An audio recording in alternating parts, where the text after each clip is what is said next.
Let's see who saves you now, foreigner. Sergeant Blake Harlow's voice cuts through the afternoon air like a blade. 23 soldiers stand frozen in formation at the obstacle course yard, boots sinking into mud left by this morning's rain.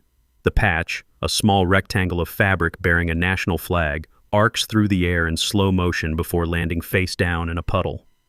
Blake's smile is the kind that doesn't reach his eyes, the kind that's practiced in front of mirrors and perfected over years of getting away with it. Corporal Nadia Reyes doesn't flinch. She doesn't speak. Her dark eyes remain fixed on the middle distance as she bends to retrieve the patch, mud soaking through the knee of her combat uniform. The fabric is cold and heavy in her palm. She stands at attention, shoulders squared, the patch dripping brown water onto her boots. Blake circles her like a predator assessing wounded prey. His footsteps make wet sucking sounds in the mud. "Did you hear me, Corporal? I asked who's going to save you." His voice rises just enough for the formation to hear every word. "Because from where I'm standing, you don't belong here. This isn't some diversity program. This is the United States Army." Nadia's fingers tighten imperceptibly around the patch. Her chest rises and falls in a measured pattern. 4 seconds in, 4 seconds hold, 4 seconds out. The breathing technique is so subtle that most observers would miss it entirely. But Gunnery Sergeant Ellis Grant, standing 30 feet away with his arms crossed and his gray hair buzzed military short, notices. His eyes narrow slightly, the way a mechanic's eyes narrow when an engine makes a sound it shouldn't make. The obstacle course stretches behind them like a gauntlet of steel and rope. Wall traverses stand at angles that demand upper body strength. Rope climbs dangle like nooses. Cargo nets sway in the light wind. Barbed wire glints over low crawl sections. This is where soldiers prove themselves, where excuses die and capability speaks louder than rank or rhetoric. Blake snatches the patch from Nadia's hand and examines it with theatrical disgust. "You know what this tells me? It tells me you got here through paperwork, not merit. It tells me some desk officer checked a box and shipped you to my course." He holds the patch at arm's length as if it might contaminate him. "Well, welcome to reality, Corporal. Out here, nobody cares about your paperwork." Nadia's gaze doesn't waver. Her jaw remains set. The only movement is the continued rhythm of her breathing. 4, 4, 4. It's the kind of calm that comes from muscle memory, from having been in worse situations and survived them. But Blake interprets her silence as weakness, as validation of everything he's been saying. "She's not even going to defend herself," Blake announces to the formation, his voice dripping with contempt. "Just stands there like a statue. Maybe that's what they taught her. Stand still and hope the enemy gets bored." Scattered, nervous laughter ripples through the ranks. Not enthusiastic laughter, but the kind that emerges when people are uncomfortable and don't know how else to respond. Private Leo Park, 23 years old with kind eyes and a nervous habit of adjusting his helmet, shifts his weight from foot to foot. He's standing in the second row, close enough to see Nadia's face, but far enough away to maintain plausible deniability if anyone asks what he witnessed. Something about her stillness bothers him, but not in the way Blake intends. It's the stillness of controlled potential energy, not defeat. Near the equipment shed, a man in civilian clothes adjusts a small camera clipped to his collar. Marcus Trent holds a notepad and wears credentials identifying him as a military journalist. His presence was explained during morning formation as routine, documenting training procedures for an article on modernization efforts. Nobody gave him a second thought. He writes something in his notepad, his expression neutral, his attention seemingly divided between multiple groups. Blake tosses the patch back to Nadia. It hits her chest and drops to the mud again. "Pick it up," he orders, "and maybe think about requesting a transfer to something more suitable. Supply, administration, somewhere you can't get real soldiers hurt." Nadia bends again. As she reaches for the patch, she adjusts the harness of her tactical belt with her right hand, a casual gesture, the kind of absent-minded movement anyone might make. But the way her fingers wrap around the nylon webbing makes Gunny Ellis's eyes widen slightly. That grip. He's seen it before, in very specific contexts that have nothing to do with basic training courses. It's the controlled precision of someone who has handled tactical gear under conditions where mistakes measure in milliseconds. The patch is muddy now, nearly unrecognizable. Nadia wipes it against her sleeve, careful and methodical, then tucks it into her cargo pocket. Blake watches this with evident satisfaction, interpreting her care as sentimentality, as emotional attachment that he can exploit. "First exercise," Blake announces, pivoting to address the formation. "Rope climb, 30 feet, full gear, under 90 seconds. Standard warm-up." He pauses for effect. "Corporal Reyes, you'll demonstrate." The statement hangs in the air like a challenge wrapped in inevitability. The rope climb is notorious. 30 feet of quarter-inch hemp that burns palms and tests grip strength. Under 90 seconds is achievable for trained soldiers. For someone carrying the weight of public humiliation, with hands that might be shaking from adrenaline or suppressed anger, it's a setup designed to confirm Blake's narrative. Nadia walks to the rope without hesitation. Her movements are economical, efficient. She removes her jacket and folds it with precision, revealing a long-sleeved undershirt that clings to well-defined but not bulky musculature. As she reaches up to test the rope, the fabric rides up slightly at her left wrist, just enough to reveal the edge of medical tape, the kind used to cover fresh wounds or, alternatively, to hide things that shouldn't be visible. Leo notices. He pulls out his phone, ostensibly to check the time, but his camera app is already open. He's not sure why he feels compelled to document this, only that something in his gut is screaming that context will matter later. Blake checks his stopwatch with exaggerated ceremony. On your mark, Corporal. Nadia grips the rope. Her hands position themselves with unconscious expertise, left hand high, right hand at chest level, feet already preparing to wrap and lock. It's the grip of someone who has climbed under duress, who has ascended ropes while carrying wounded or while incoming fire made every second count. Go, she rises. The first 10 feet disappear in smooth, powerful movements. Her legs do most of the work, wrapping and locking in a technique called the J-hook that redistributes weight and conserves arm strength. 15 feet, 20 feet. Her breathing remains controlled. 4, 4, 4, even as her muscles burn with lactic acid. 25 feet. Blake's stopwatch reads 41 seconds when Nadia touches the top beam. She descends in controlled releases, her hands guiding rather than gripping, friction management second nature. When her boots hit the ground at 1 minute 8 seconds, she steps back and stands at attention, barely winded. The formation is silent. That wasn't just competent. That was textbook perfect, the kind of performance that comes from repetition under pressure, from having done this when it actually mattered instead of in a training environment where failure means embarrassment rather than death. Blake's jaw tightens. Lucky run, he says dismissively. Probably had perfect conditions. Ropes still dry from being undercover. He scans the formation. Private Cross, Private Diaz, you're next. As the drill continues, Blake pulls his phone from his pocket and types quickly. The message goes to a group chat labeled Training Staff, though everyone knows it's really just Blake and his inner circle. 3 soldiers who have learned that agreeing with Blake makes life easier, that disagreeing makes life complicated. The message reads, Reyes performed above expectations on rope climb. Need to adjust difficulty parameters for accurate assessment. It sounds professional. It sounds like a trainer making legitimate adjustments based on observed capability. But specialist Derek Cole, reading the message from his position near the equipment shed, understands the subtext perfectly. He glances at the rope climb station, then at the storage container where backup ropes are kept, and nods to himself. Marcus continues writing in his notepad. To anyone watching, he's just documenting training, noting times, recording procedures, capturing the mundane details that fill military journals. But the audio recorder in his collar is capturing every word Blake says, and the camera is documenting every interaction, every moment of public humiliation that will later need to be cataloged and verified. If you think Nadia's silence is surrender, you're watching the wrong show. That rope climb was just the warm-up. Hit that like button because what happens next is going to make you question everything you thought you knew about strength.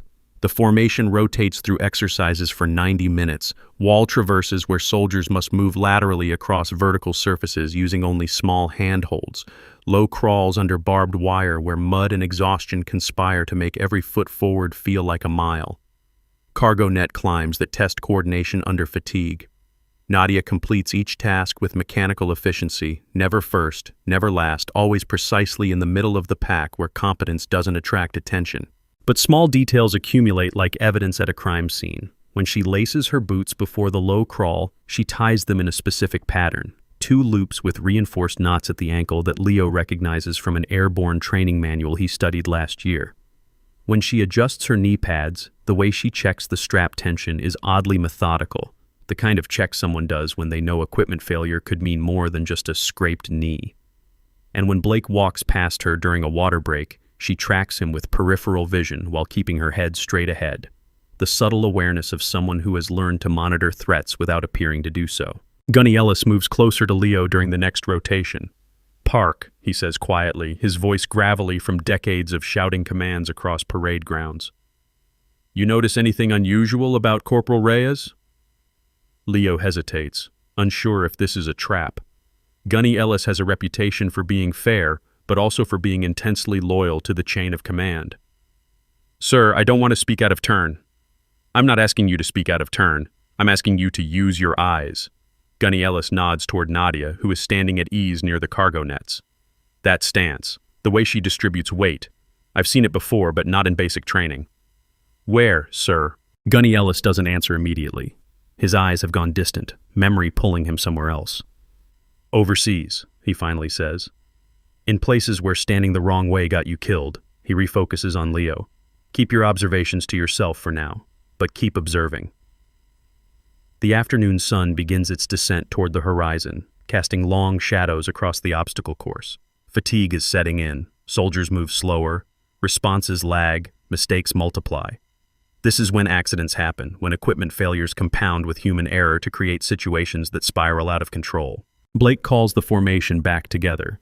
His uniform is somehow still crisp, despite the heat and humidity, as if he's been observing from air conditioning rather than standing in the mud alongside everyone else. Final exercise, he announces. Timed obstacle course, full circuit. Each soldier will be evaluated individually. Times will be posted publicly. He lets that sink in. Corporal Reyes, you'll run first. There's a murmur through the ranks. Running first means setting the baseline before anyone knows what good time looks like. It also means running on fresh obstacles before mud builds up on handholds and ropes get slick with sweat. Advantages and disadvantages balance out, but the choice itself is pointed. Blake wants Nadia visible, wants her performance to be the measuring stick against which everyone else is judged. Nadia approaches the starting line. The full circuit includes everything: rope climb, wall traverse, cargo nets, low crawl, balance beams over water pits, and a final sprint. Completing it under military standards requires 6 minutes. Excellence requires 5 or less. Failure is anything over 7. As Nadia checks her gear one final time, Marcus repositions himself for a better angle. His camera will capture the entire run from start to finish. His notepad is already filled with observations, timestamps, and contextual notes that will matter more than anyone currently realizes. On your mark, Blake says, his stopwatch ready. Nadia crouches at the starting line. Her breathing shifts from the calm 4-4-4 pattern to something faster, priming her system for explosive effort. Her fingers curl into the mud, seeking purchase. Her eyes fix on the first obstacle, the rope climb, and everything else fades into tactical irrelevance. Go. She explodes forward.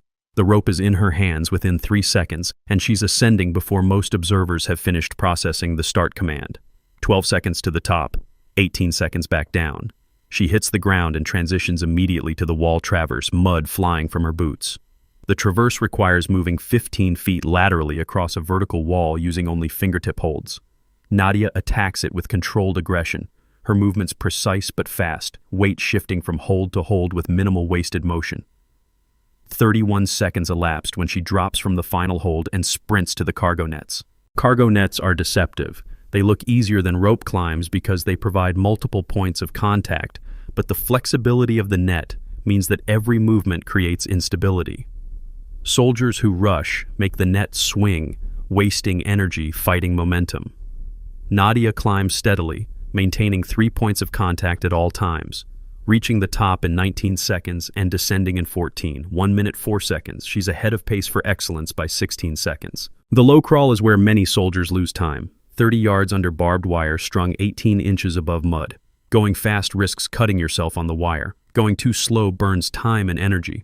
Nadia drops prone and begins pulling herself forward with her elbows, legs driving in rhythmic pushes. Her profile is so low that the wire never touches her back. 43 seconds later, she emerges on the other side, mud coating her from chin to boots. 2 minutes 11 seconds total, still ahead. The balance beams are next. 3 8-inch wide beams set over water pits, each beam 12 feet long with 6 inches of separation between them. Nadia doesn't hesitate or slow. She runs across the first beam like it's solid ground, uses the momentum to jump to the second, crosses it, jumps to the third. 9 seconds. 2 minutes 20. Final obstacle, the sprint. 100 yards flat out to the finish line, but something is wrong. As Nadia rounds the turn toward the sprint lane, her right boot catches on something. Not a rock or a root, those would be visible. Something deliberate. A thin wire strung at ankle height, nearly invisible against the mud, positioned precisely where a runner at full speed would hit it. She goes down hard. Her momentum carries her forward into a roll, and she comes up on one knee, breathing hard, disoriented for the first time all day. Blood runs from a scrape on her palm where she caught herself. The clock continues ticking. Blake's expression is carefully neutral, but there's a glimmer of satisfaction in his eyes. "Obstacle failure," he calls out. "Time continues." Nadia pushes to her feet and completes the sprint. When she crosses the finish line, the stopwatch reads 3 minutes 47 seconds. Slower than expected given her performance on the earlier obstacles, but still well within acceptable range. Except Blake is shaking his head. "I'm seeing a violation, Corporal. You failed to properly clear the beam transition. That's an automatic time penalty." He makes a show of consulting a clipboard. "Adds 90 seconds to your final time. 5 minutes 17 seconds. That's a fail." The formation knows this is fabricated. Multiple soldiers saw the entire run. There was no beam violation. But Blake is a sergeant with authority, and contradiction means consequences that extend far beyond a single training day. Leo's fingers tighten around his phone. He got the entire run on video, including the moment Nadia went down. The wire is barely visible in the footage, but it's there if you know where to look. He starts to step forward to offer evidence, but Gunny Ellis's hand comes down on his shoulder. "Not yet," the older man says quietly. "Sometimes the trap needs to close completely before it can be proved." Blake posts the times on the board near the equipment shed. Nadia's fabricated failure is listed first, highlighted in red marker. "Let that be a lesson," he tells the formation. "Standards exist for a reason. Shortcuts don't cut it." His gaze finds Nadia. "Perhaps you should consider whether this posting is the right fit for your capabilities, Corporal." Nadia stands at attention, saying nothing. The mud on her uniform is beginning to dry into a gray crust. The blood on her palm has smeared across her fingers. Her breathing has returned to the 4-4-4 pattern, controlled and deliberate, despite having just completed a course that should leave anyone gasping. As the formation is dismissed, soldiers scatter to the barracks, the dining facility, the PX. Small groups form and dissolve, conversations happening in lowered voices. Derek Cole intercepts Blake near the equipment shed, and they exchange words too quiet for anyone else to hear. Seth Vance and Ivan Cross join them moments later, forming a tight cluster that radiates exclusivity and shared purpose. Marcus packs his camera and notepad with unhurried efficiency. Before he leaves, he makes eye contact with Nadia for exactly 2 seconds. No expression crosses his face. No signal is given. But something passes between them, an acknowledgement that exists outside of spoken language. Gunny Ellis watches all of this from his position near the barracks entrance. His weathered face shows nothing, but his mind is cataloging details, building a picture that doesn't match the official narrative. That stance, that breathing, that grip on the rope, and now that controlled response to public humiliation and manufactured failure. This isn't a soldier struggling to meet standards. This is someone playing a role so thoroughly that only the details give her away. The sun touches the horizon, painting the obstacle course in shades of amber and rust. Equipment casts long shadows. The mud begins to cool. Tomorrow will bring new humiliations, new manufactured failures, new opportunities for Blake to prove that Nadia doesn't belong. But somewhere in the gathering darkness, pieces are moving on a board that Blake can't see. Cameras have recorded what needs recording. Witnesses have seen what needs seeing. And the woman at the center of it all continues her performance of silence and submission, breathing in patterns that military psychologists associate with combat stress management, moving with economy that comes from environments where wasted motion means wasted life.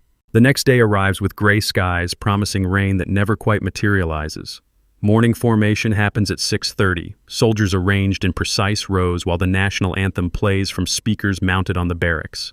Blake walks the ranks, inspecting uniforms, noting deficiencies that will translate into corrective training later. When he reaches Nadia, he stops. "Corporal, your boots are improperly laced." She looks down. Her boots are laced exactly to specification, military standard as outlined in regulation. But Blake has already moved on to the next complaint. "And your name tape is crooked." It isn't. But 2 other soldiers nearby shift uncomfortably, recognizing the pattern. Blake is building a case, accumulating minor infractions that individually mean nothing but collectively create a narrative of incompetence.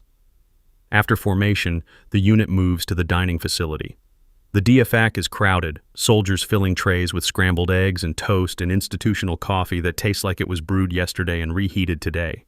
Nadia sits alone at a corner table, methodically eating, her focus on her meal rather than the conversations happening around her. Derek Cole sits 3 tables away, phone in hand. He opens the training staff group chat and uploads a photo, Nadia sitting alone, taken from an angle that makes her isolation look absolute. The caption reads, "Day 2. Subject continues to demonstrate poor unit cohesion." Within minutes, the photo is shared to other group chats, altered slightly in each iteration. A comment added here, context removed there. By the time it reaches soldiers who weren't present at yesterday's obstacle course, Nadia has become the diversity hire who can't hack it, the foreigner who thinks she's special, the weak link who's going to get someone killed. None of it is true. All of it is effective. Lieutenant Karen Ortiz receives a message during her morning coffee. She's 32, 3 years out of West Point, trying to build a reputation as someone who leads by competence rather than connections. The message is from Blake, marked urgent with an attached video clip. The clip shows Nadia's fall during the sprint. It's edited to remove the moment her boot catches the wire. What remains looks like simple clumsiness, a failure of coordination at a critical moment. The timestamp is accurate. The footage is real. The context is entirely manufactured. "LT, we need to discuss Corporal Reyes," Blake's message reads. "Safety concern. Second incident this week. Protocol requires intervention." Ortiz watches the clip 3 times, trying to reconcile what she's seeing with the service record she reviewed when Nadia transferred to the unit. That record showed competence, even excellence, in previous postings. But records can be misleading.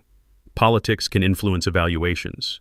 And if there's genuinely a safety issue, Ortiz's responsibility is clear. She types a reply, "I'll review with Reyes after morning training. Keep documenting." Blake reads the response and permits himself a small smile. Documentation, the foundation of every successful campaign, and he has plenty of it. Carefully curated, strategically edited, presented with just enough truth to make the lies invisible. Morning training is scheduled at the shooting range 100 yards from the barracks. 20 firing lanes, each with steel targets at 50, 100, and 200 yards. This is where marksmanship is tested, where breathing control and trigger discipline separate expert ratings from basic qualifications. Nadia draws lane 7.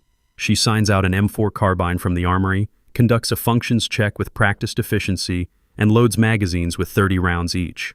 Standard military ball ammunition, 5.56 NATO, the kind that's been fired billions of times across decades of conflicts. The range safety officer calls the line to ready. Nadia assumes a standing position, rifle to shoulder, cheek weld solid, breathing slowing to prepare for the first string of fire. Her left hand grips the forward rail with fingers aligned, thumb over bore. Exactly the grip Gunny Ellis noticed yesterday. "Range is hot," the safety officer announces. "Fire when ready." The crack of rifle fire fills the air. 20 soldiers engaging targets simultaneously, brass casings arcing through sunlight, the smell of gunpowder mixing with morning dew. Nadia fires in controlled pairs. 2 rounds, breathe, assess, 2 rounds. Her targets ring with metallic impacts that carry across the range. Blake stands behind the line with binoculars watching.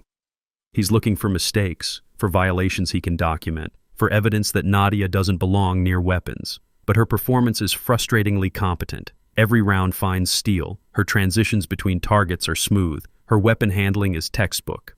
Ivan Cross stands 3 lanes away. He glances at Blake, receives an almost imperceptible nod, and waits for his opportunity. It comes during a reload. While Nadia's rifle is pointed downrange but empty, Ivan deliberately knocks his magazine off the firing line. It hits the ground near Nadia's boots. "Sorry," he says, reaching down to retrieve it. But as he bends, his elbow jostles Nadia's rifle case, knocking it over. The case spills open, dumping cleaning supplies and tools into the dirt. It's clumsy and obvious, but it accomplishes the goal, creating a distraction during a hot range. "Cease fire," the safety officer calls immediately. "Corporal Reyes, secure your equipment." Nadia kneels to gather the scattered items, moving quickly but carefully. Blake appears at her shoulder. "Corporal, failing to secure equipment during a hot range is a serious violation." The case was secured, Sergeant. It was knocked over. Are you saying Private Cross deliberately sabotaged your equipment? It's a trap wrapped in procedure. If Nadia accuses Ivan, she looks paranoid and unable to work with team members. If she accepts responsibility, she's admitting to a safety violation. Either way, Blake adds it to his growing documentation. Nadia chooses silence. She repacks the case, secures it with extra attention, and returns to her firing position. The range goes hot again. She completes her qualification with a score of 38 out of 40, well above minimum standards, but not perfect enough to be notable.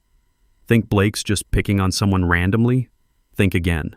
Every move he makes is calculated, every humiliation documented, every witness silenced or converted. Drop your theory in the comments because this rabbit hole goes deeper than anyone realizes. Lunch passes in tense silence. Nadia eats alone again, though Leo Park sits one table closer than yesterday, a small gesture of solidarity that costs him nothing but might mean something later. Marcus is absent from the dining facility, but his car is still in the parking lot, and observant soldiers might notice that he's taking photographs of equipment storage areas, of supply manifests posted on bulletin boards, of things that have nothing to do with training modernization. Afternoon brings administrative duties. Soldiers attend mandatory briefings on sexual harassment prevention, operational security, resilience training. Nadia sits in the back row of each session, taking notes that no one else bothers to take, her attention apparently focused on presenters who are reading PowerPoint slides they didn't create about policies they barely understand. But during the OPSEC briefing, something shifts. The instructor mentions chain of custody for sensitive equipment, proper procedures for reporting missing gear, the importance of documentation when irregularities are discovered. It's dry material, the kind that makes eyelids heavy and minds wander. Nadia's pen moves across her notepad. To anyone watching, she's just taking detailed notes. But if someone were to look closely, and later someone will, they'd see that she's not transcribing the presentation. She's listing equipment from the obstacle course, noting discrepancies between what was supposed to be available and what was actually present. A rope that should have been replaced last month but is still in service, harnesses missing inspection tags, a storage container that's listed as empty on the manifest but clearly contains something based on the padlock securing it. Seth Vance sits 3 rows ahead, scrolling through his phone. He's searching for Nadia's social media presence, looking for ammunition. Everyone has something embarrassing online. Old photos, questionable opinions, associations that look bad in retrospect. But Nadia's digital footprint is oddly minimal. A Facebook account with no posts, an Instagram that's never been used. LinkedIn shows her military service and nothing else. This absence is itself suspicious to Seth. Everyone has a digital life. Everyone overshares something. The complete lack of personal information doesn't read as privacy conscious. It reads as scrubbed, as carefully curated, as the online presence of someone who doesn't want to be found. He sends a message to the group chat. Reyes has no social media history. Something's off. Derek replies, maybe she's just boring. Blake's response comes 30 seconds later.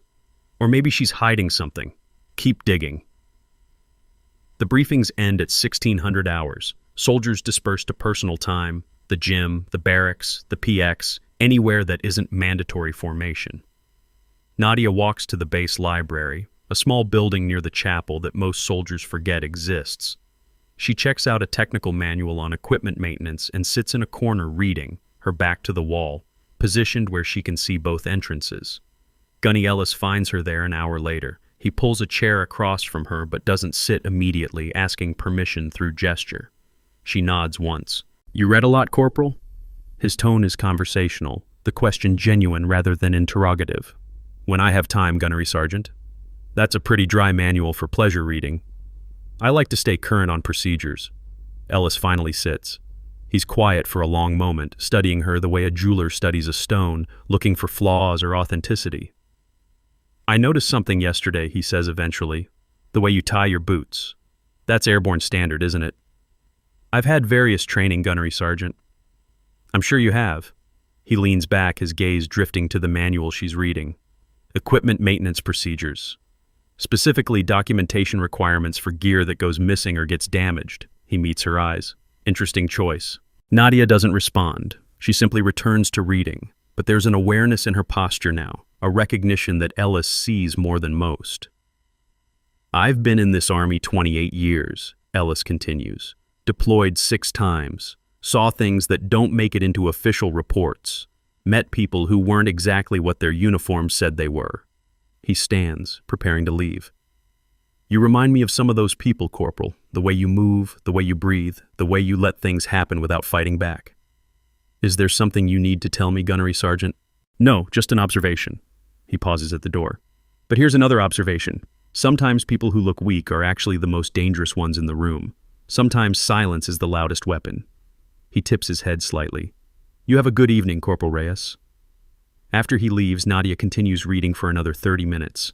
Then she returns the manual, checks out 2 more, one on communication security protocols and one on proper procedures for filing official complaints through military channels, and walks back to the barracks as daylight fades. Her room is small, Spartan, the temporary quarters assigned to soldiers awaiting permanent housing. A bed, a desk, a locker, a single window overlooking the obstacle course. She sets the manuals on the desk and begins removing her uniform, careful and methodical, hanging each item precisely. The medical tape at her left wrist has begun to peel. She removes it slowly, revealing not a wound but the edge of something else, a line of ink, blue-green, part of a larger design that extends up her forearm beneath the long-sleeved undershirt she never removes. She doesn't look at it, doesn't examine it or trace its lines. She simply applies new tape, covering it completely, and pulls on civilian clothes before sitting at the desk to write in a notebook that she keeps locked in her personal safe. The entries are dated, time-stamped, detailed, incidents cataloged with precision that would satisfy any legal review. Blake's comments, verbatim when possible. Witnesses present, context and circumstances, the growing pattern of harassment documented in ink that will never fade or be conveniently lost. At 2100 hours, her phone vibrates, a text from an unknown number. 72 hours elapsed, Phase 1 documented, continue protocol. She doesn't reply. She never replies. She simply deletes the message and returns to her notebook, adding one more entry to the growing chronicle of calculated cruelty. The next morning brings mandatory PT at 0530. The unit forms up in the pre-dawn darkness, breath visible in the cool air, soldiers still shaking off sleep. Blake leads the formation through stretches, then announces a 5-mile run in full kit. 5 miles with 40 pounds of gear is standard conditioning, uncomfortable but manageable for soldiers in reasonable shape. The route takes them through base roads, past motor pools and administrative buildings, ending back at the barracks. Pace is set by the formation leader, in this case Blake, who has a reputation for pushing speed until someone falls out. Nadia runs in the middle of the pack, neither struggling nor excelling. Her breathing remains controlled, her stride economical. The gear bounces against her back with each footfall, but she's adjusted the straps to minimize movement, reducing the energy cost of carrying the weight. At mile 3, Blake calls for double time. The formation accelerates, soldiers breathing harder, sweat beginning to soak through uniforms despite the cool temperature. This is where the run stops being conditioning and starts being punishment, where fitness requirements give way to dominance displays. Mile 4 and Private Collins falls out, cramping. Blake doesn't slow. Protocol says a soldier should stay with anyone who falls behind, but Blake interprets protocol loosely when convenient. Collins limps to the side of the road, hands on knees, gasping. Nadia glances back. Just once, just a flicker of attention. Then she makes a decision. She drops back, leaving the formation, and reaches Collins. Can you walk? Just need a minute, Collins wheezes. We don't have a minute. Lean on me. She gets her shoulder under Collins's arm and they move together, slower than the formation, but faster than Collins could manage alone. It costs Nadia energy she doesn't have excess of.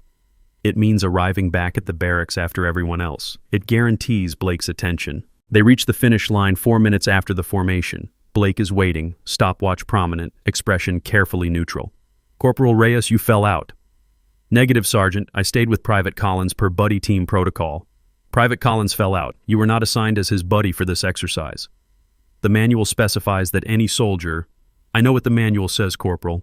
I also know that freelancing during formation exercises demonstrates poor judgment and undermines unit cohesion. He makes a note on his clipboard. You're both on report for failure to complete PT requirements. We'll see how the lieutenant views your independent decision-making. Collins starts to protest, but Nadia squeezes his shoulder gently. A silent message. Let it go. Fighting now accomplishes nothing except giving Blake more ammunition. Later that morning, Lieutenant Ortiz calls Nadia to her office. The space is small, neat, decorated with certificates and photos from West Point.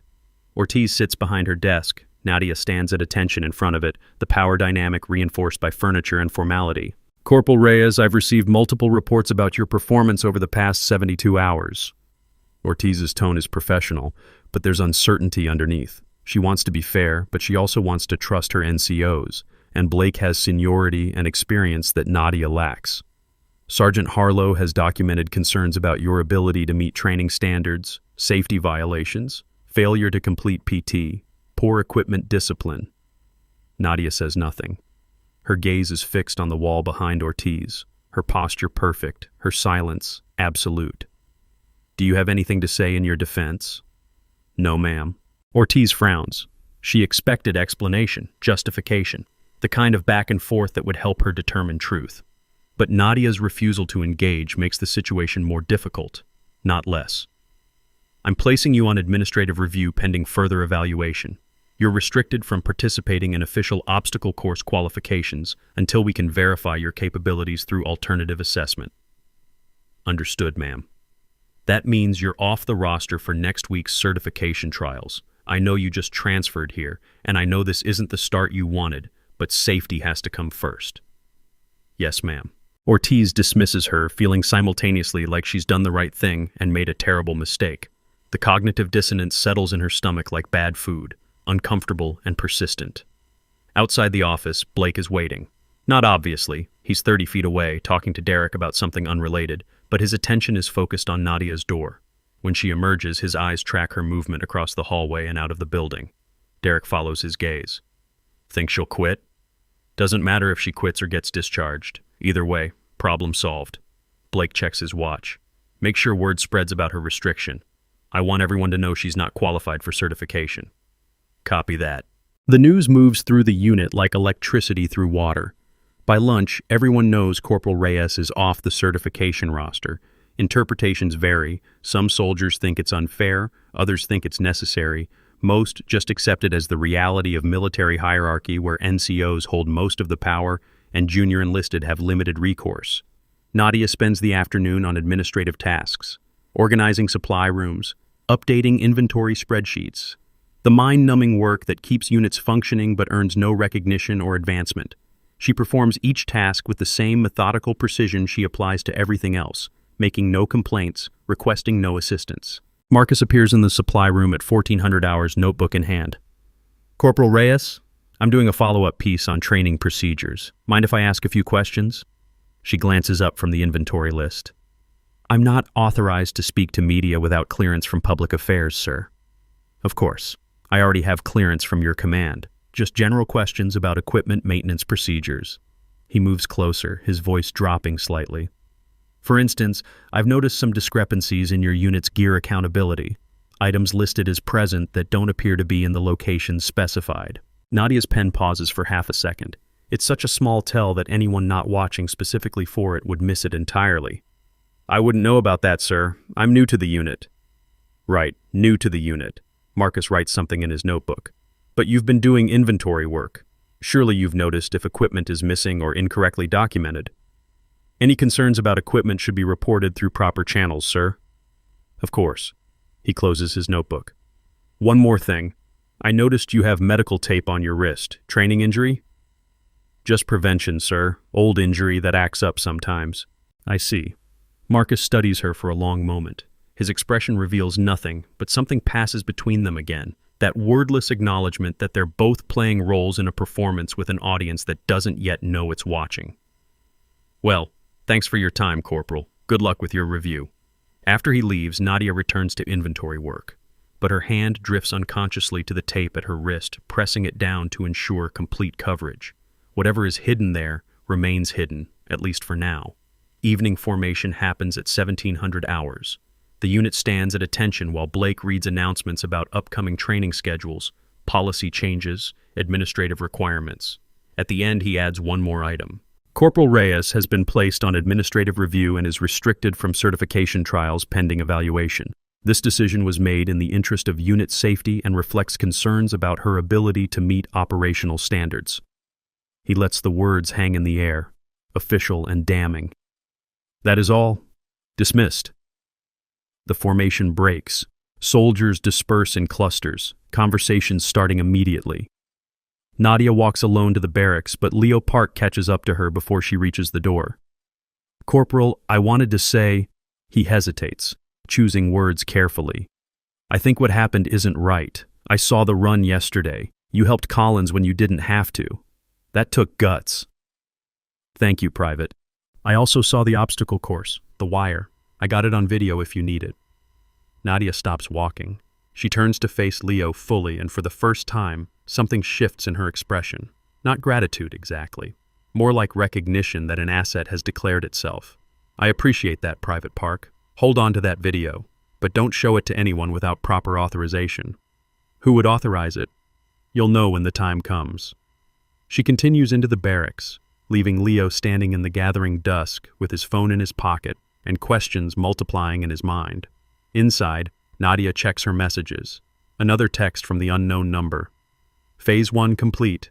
Documentation sufficient. Prepare for escalation. Phase 2 begins tomorrow at 0800. She deletes the message. Then she pulls out her notebook and writes one more entry, dated and time-stamped.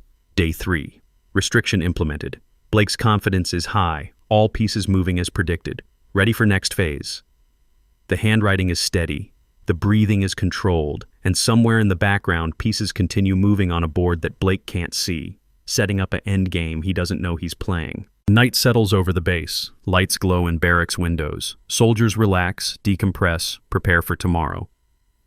In Building 7B, a storage facility on the edge of the obstacle course, a padlock hangs on a container that's supposed to be empty. Inside that container, if anyone were to look, they'd find equipment that's listed as missing, gear that's supposed to be in the armory, items that shouldn't exist in any official inventory. But nobody looks, because nobody has reason to suspect, because Blake has been careful, and his network has been loyal, and the system has too many blind spots to catch every violation. At least, that's what he believes. And tomorrow, when Phase 2 begins, that belief will be tested in ways he can't possibly anticipate. The next morning arrives with the kind of silence that precedes storms. Formation at 0800 is routine. Soldiers standing in neat rows, uniforms pressed, boots polished to regulation shine. Blake conducts inspection with his usual theatrical precision, finding fault where none exists, praising those who have learned that agreement is the path of least resistance. When he reaches Nadia, he doesn't speak immediately. He circles her slowly, examining her uniform from every angle, looking for the violation he's already decided exists. "Corporal, your name tape is faded, doesn't meet visual standards." The tape is identical to everyone else's, same color, same wear pattern, same regulation compliance, but Blake has stopped caring about truth. He cares about building a case thick enough that when he finally pushes for Nadia's removal, nobody will question the decision. "You'll replace it by tomorrow's formation. Failure to maintain proper uniform standards will result in additional corrective action." He moves on without waiting for acknowledgement, leaving Nadia standing at attention with a violation that exists only in his documentation. Formation dismisses. The unit scatters to assigned duties: equipment maintenance, administrative work, training preparation. Blake pulls Derek, Ivan, and Seth aside near the motor pool. His voice is low enough that passing soldiers can't hear, but his intensity is unmistakable. "Today we finish this. I want documented evidence that Reyes can't handle combat-adjacent scenarios. Set up the scenario training in Building 12. Make it look legitimate, but ensure she fails." He looks at each of them in turn. "And make sure there are witnesses who'll support our version." Derek nods slowly. "What kind of scenario?" "First aid under pressure, equipment malfunction during critical response, something that looks like poor judgment rather than sabotage." Blake checks his watch. "I'll have Lieutenant Ortiz observe. She's already questioning Reyes's competence. One more failure and she'll approve the transfer request I'm drafting." They separate, moving to their assigned tasks with the coordinated efficiency of people who have done this before. This isn't the first time Blake has orchestrated someone's removal. It's not even the 10th. He's refined the process over years, learned what evidence convinces officers, what documentation satisfies regulations, what patterns of failure make discharge inevitable. What he hasn't learned is that sometimes the person being removed is documenting everything just as carefully. Building 12 is a training facility designed for scenario-based exercises. medical emergencies, equipment failures, tactical decision-making under stress. It's equipped with mannequins, props, monitoring equipment, and observation windows where evaluators can watch without interfering. The setup is professional, the standards are clear, and the pass-fail criteria are documented in official training manuals. At 1000 hours, Nadia receives notification to report for scenario evaluation. The message comes through official channels, signed by Lieutenant Ortiz, formatted according to regulation. Nothing about it suggests anything except routine training assessment. She arrives at Building 12 at 10:30. Blake is waiting outside with a clipboard, his expression neutral and professional. Corporal Reyes, you'll be evaluated on emergency medical response. You'll have 15 minutes to stabilize a simulated casualty with multiple injuries. Performance will be observed and documented. Understood, Sergeant. Lieutenant Ortiz will observe from the control room. I'll be your safety officer during the scenario. He gestures toward the building entrance. Equipment is staged inside. You may begin when ready. Nadia enters the building. The scenario room is set up to resemble a field environment. Debris scattered across the floor, lighting dimmed to simulate low visibility, a mannequin positioned to represent a casualty with visible wounds marked in red. Medical supplies are arranged on a table 10 feet away, tourniquets, bandages, airway equipment, the standard trauma kit components. Through the observation window, Lieutenant Ortiz watches with arms crossed. Beside her stands Marcus, his camera recording, his notepad ready. His presence was explained as continued documentation for his article. Nobody questioned it. Blake's voice comes through the speaker system. Scenario begins now. Casualty has sustained shrapnel wounds to the leg and abdomen, possible airway compromise. Respond appropriately. Nadia moves immediately to the mannequin. Her hands assess injuries with practiced efficiency, checking for breathing, identifying the most life-threatening wounds, prioritizing interventions. She reaches for a tourniquet and begins application to the leg wound, her movements precise and confident. But something is wrong with the tourniquet. The windlass rod, the component used to tighten the device, won't engage properly. It's been sabotaged, the threading damaged just enough that it appears functional until actually used under pressure. Nadia doesn't hesitate. She abandons the faulty tourniquet and improvises using a cravat bandage, creating a makeshift tourniquet with the materials available. It's not textbook, but it's effective, demonstrating adaptability under equipment failure. Blake's voice cuts through the speaker again. Corporal, you failed to use proper equipment. Improvised solutions are not acceptable in standard protocols. She doesn't respond. She's already moving to address the abdominal wound, packing it with gauze, applying pressure, maintaining focus on keeping the simulated casualty stable. Her breathing remains controlled. 4, 4, 4, even as time pressure mounts and Blake's criticisms continue. In the observation room, Ortiz frowns. She's actually doing well considering the equipment failure. Is that tourniquet supposed to be malfunctioning? Marcus leans forward slightly. Interesting question, Lieutenant. Perhaps we should verify the equipment after the scenario. 8 minutes into the scenario, Nadia has stabilized both major wounds and is checking for additional injuries when Blake enters the room. His arrival isn't part of standard protocol. Safety officers observe from outside unless emergency intervention is needed. But he's carrying a clipboard and wearing an expression of professional concern that masks his actual intent. Corporal, you need to move faster. In a real scenario, this casualty would have bled out. Nadia continues working, checking the mannequin's simulated airway, ensuring her interventions are holding. Casualty is stable, Sergeant. Breathing is adequate. Bleeding is controlled. Your assessment is incorrect. You failed to identify internal bleeding indicators. He points to markings on the mannequin that weren't present when the scenario began. See the abdominal distension? That's internal hemorrhaging. You should have called for evacuation immediately. It's a setup. The markings were added during the scenario, creating failure conditions that didn't exist initially. But arguing will be interpreted as insubordination, and Blake controls the documentation. Nadia stands, facing him directly. Sergeant, those markings were not present during my initial assessment. Are you suggesting I'm falsifying the scenario? The question is a trap. Answer yes, and she's accusing a superior of misconduct without proof. Answer no, and she's accepting failure. The only winning move is silence. But Nadia doesn't choose silence this time. Instead, she does something unexpected. She steps toward Blake, her right hand reaching for her sleeve. Sergeant Harlow, I need to show you something.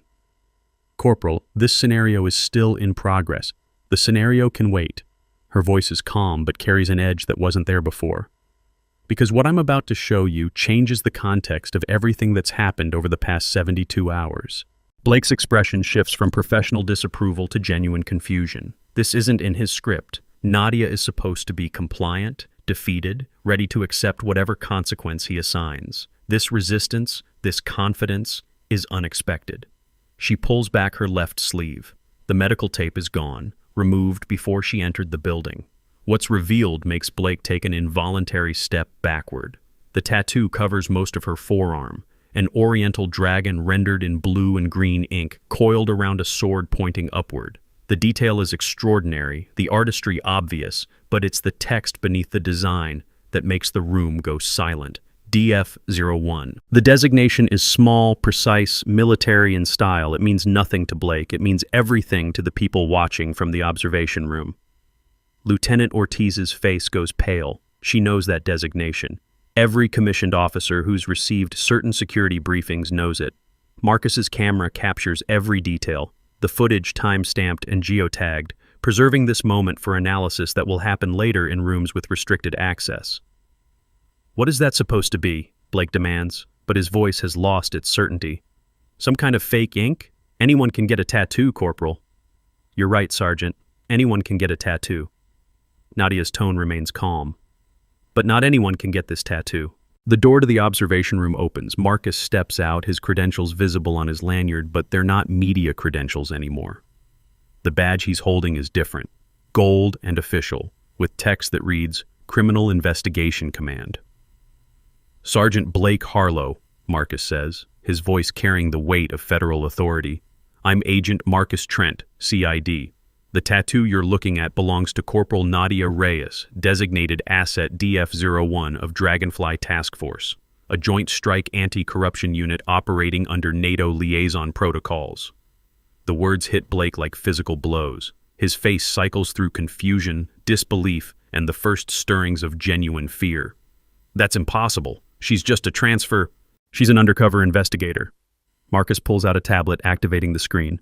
"And for the past 72 hours, she's been documenting your operation. Every violation, every falsified report, every piece of equipment you've diverted from military inventory and sold through off-base contacts."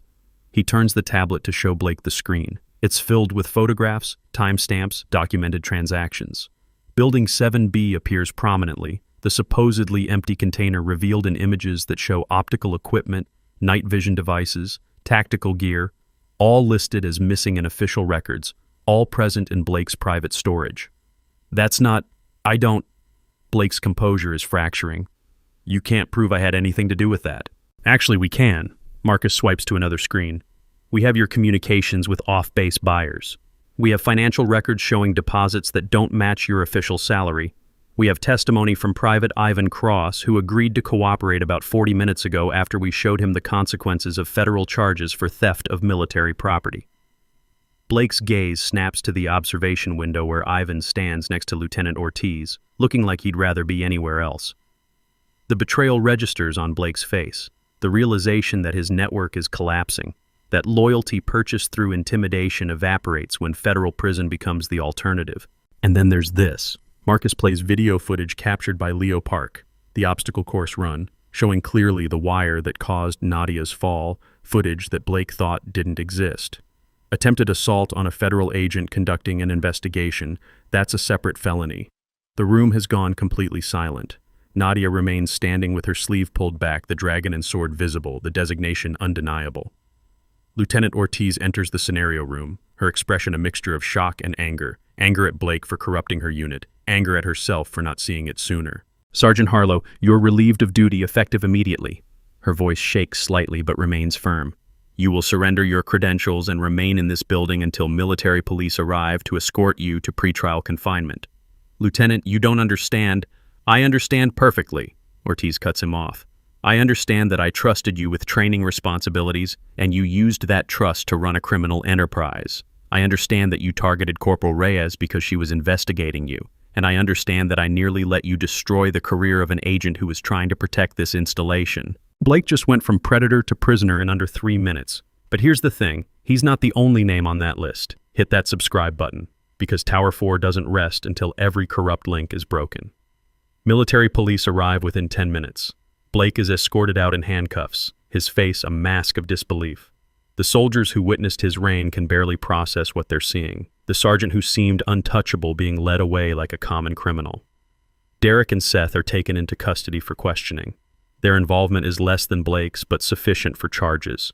The unit stands in shocked clusters, trying to reconcile the past 72 hours with this new reality. Nadia pulls her sleeve back down, covering the tattoo. Lieutenant Ortiz approaches her with visible discomfort.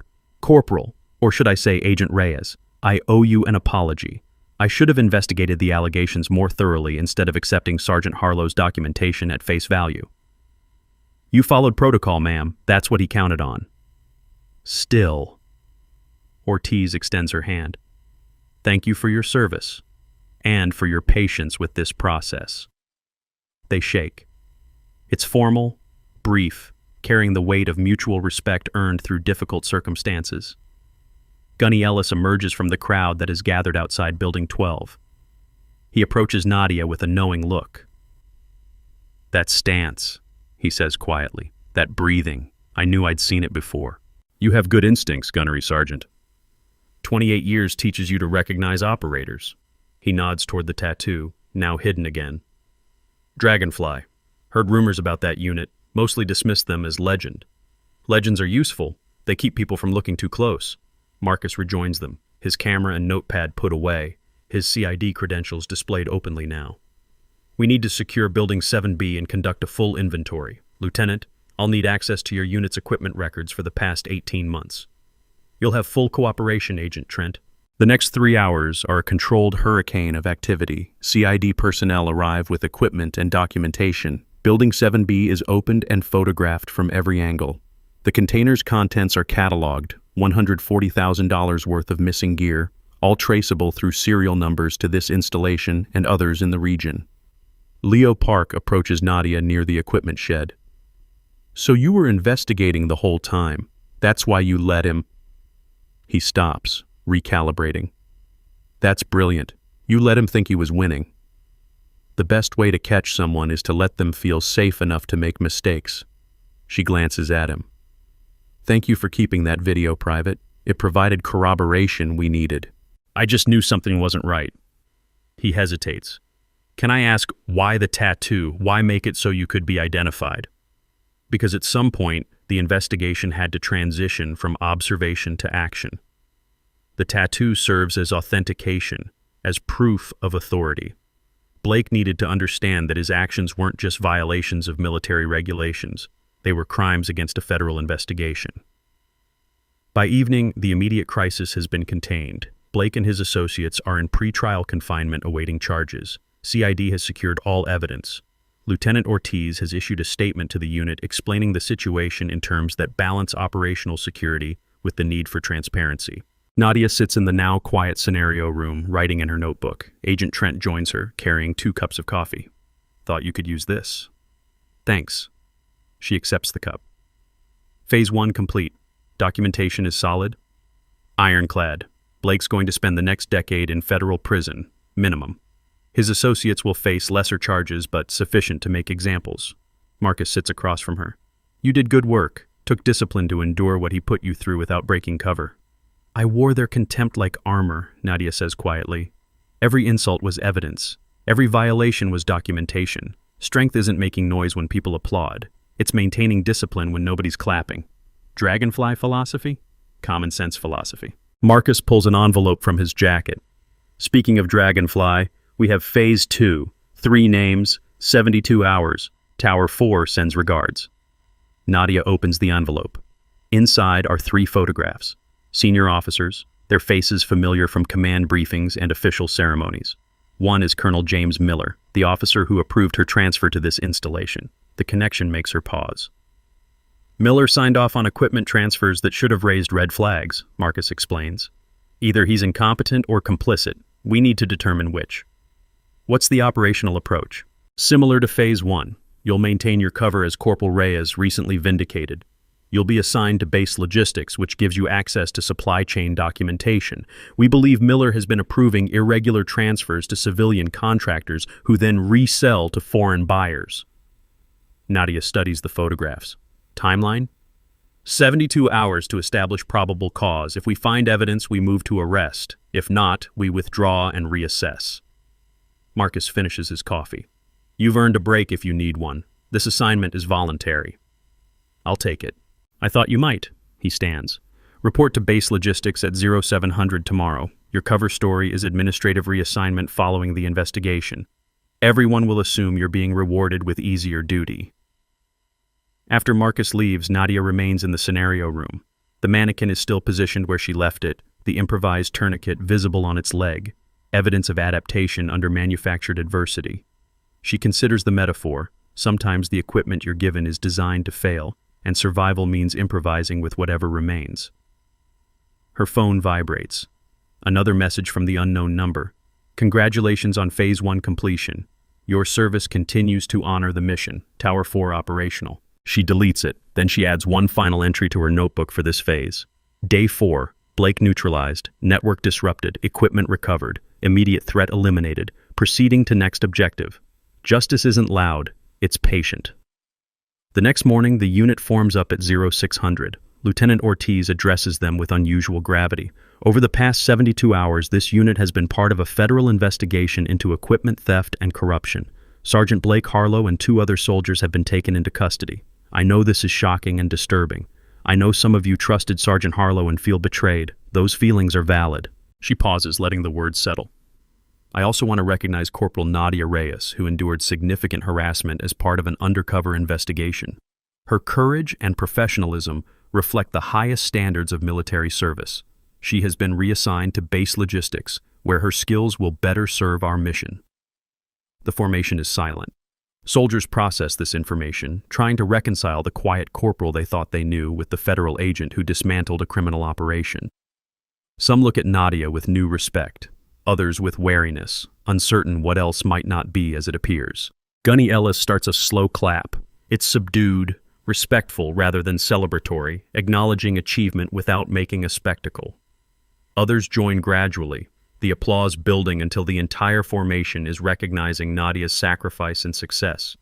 She stands at attention, accepting the recognition without visible emotion. But something shifts in her posture, a subtle relaxation, an acknowledgement that this phase is complete even as the next one begins. After formation, soldiers approach her individually. Private Collins, whom she helped during the PT run, thanks her quietly. Leo Park shakes her hand and tells her she's his new definition of courage. Even soldiers who remained silent during Blake's campaign find words of apology and respect. Nadia accepts each interaction with grace. Her response is brief but genuine. This isn't the victory she came for. Exposing Blake was always a step toward larger objectives. But it matters that these soldiers understand what happened, why it happened, and what values are worth defending. At 0700, she reports to Base Logistics. The building is administrative, climate-controlled, filled with computers and filing cabinets and the mundane machinery of military supply chains. Her new supervisor is a captain who treats her with cautious respect, clearly briefed on her actual role but unsure how to navigate it. Your workstation is here, the captain says, gesturing to a desk with computer access and filing privileges. You'll be reviewing requisition forms, verifying approval chains, flagging irregularities, standard logistics work. Understood, sir. And Corporal, the captain hesitates. I know you have other objectives. You have my full cooperation. Anything you need, you ask. She spends the day reviewing files. Supply requests, equipment transfers, contractor agreements. Most are legitimate, properly documented, following established protocols. But patterns emerge in the irregularities. Certain contractors favored despite higher bids, approval chains that bypass normal review, equipment categories that show consistent shortfalls. And all of these patterns connect eventually to signatures from Colonel Miller's office. By evening, Nadia has compiled preliminary findings. Nothing conclusive yet, but enough to justify continued investigation. She photographs documents with a phone provided by CID, uploads them to secure servers, and builds a timeline that will later become evidence. As she prepares to leave for the day, her phone vibrates. The unknown number again. Phase 2 active, target profile attached. Proceed with caution. Tower 4 maintains overwatch. The attached file contains everything CID knows about Colonel Miller, his service record, his financial history, his family connections, his behavioral patterns. It's the kind of comprehensive intelligence that takes months to compile, suggesting this investigation began long before Nadia arrived at this installation. She studies the file until darkness falls outside. Then she closes it, locks her workstation, and walks back to the barracks under stars that seem unusually bright. The obstacle course is empty now, the site of her manufactured failures and Blake's downfall. Tomorrow it will fill again with soldiers training, improving, preparing for missions they hope will never come.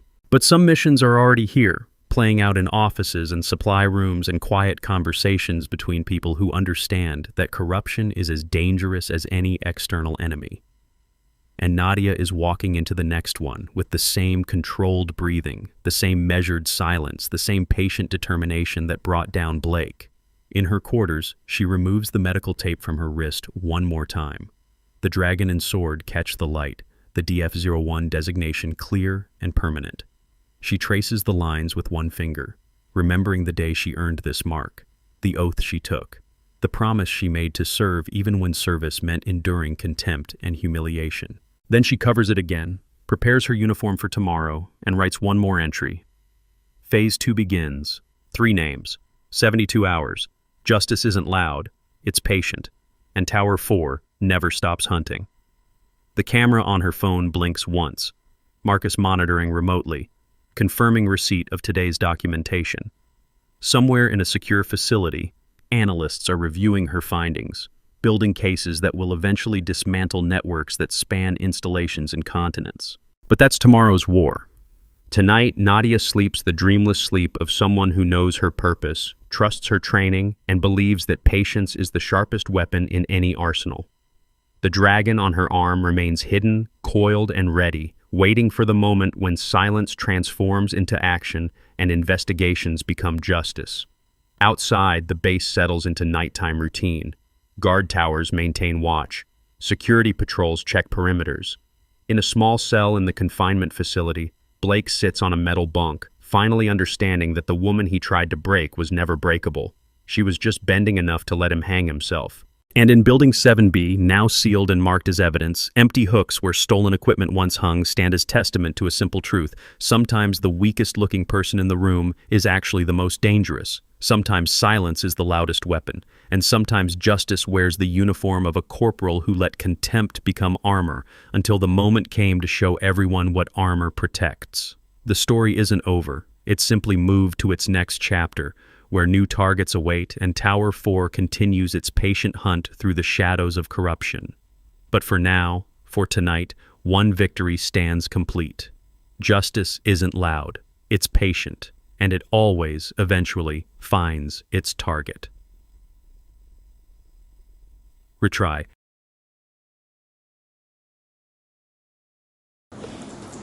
Every soldier carries a story that few ever hear. Listen with your heart. Thank you for staying and watching. Subscribe to MVB Story for more.